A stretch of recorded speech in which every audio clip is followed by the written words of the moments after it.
العمر الذي قسمه الله لأبناء هذه الأمة عمر قصير، ونحن قدرا ابتلينا بوجودنا في ظل عالم مليء بالتوتر والقلق الأسباب المشتتة للانتباه والتركيز والأرق والقلق والتعب إلى آخره.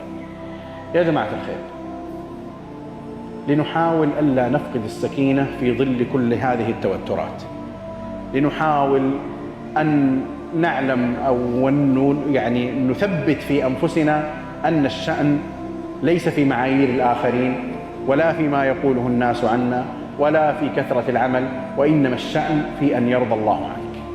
لذلك اليوم قبل ما تضع رأسك على الفراش حاول تصحح عندك هذا المعيار: هل إذا نمت على فراشي أكون أديت ما علي مما يحبه الله مني؟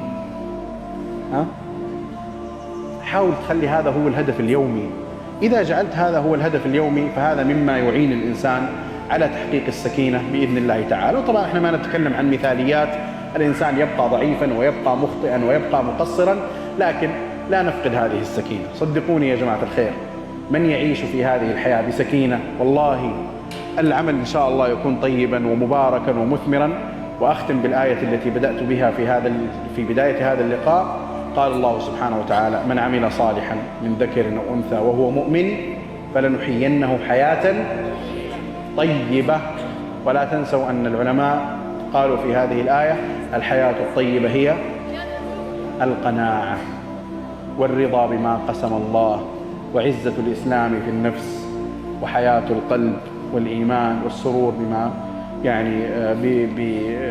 والسرور والفرح بالله سبحانه وتعالى.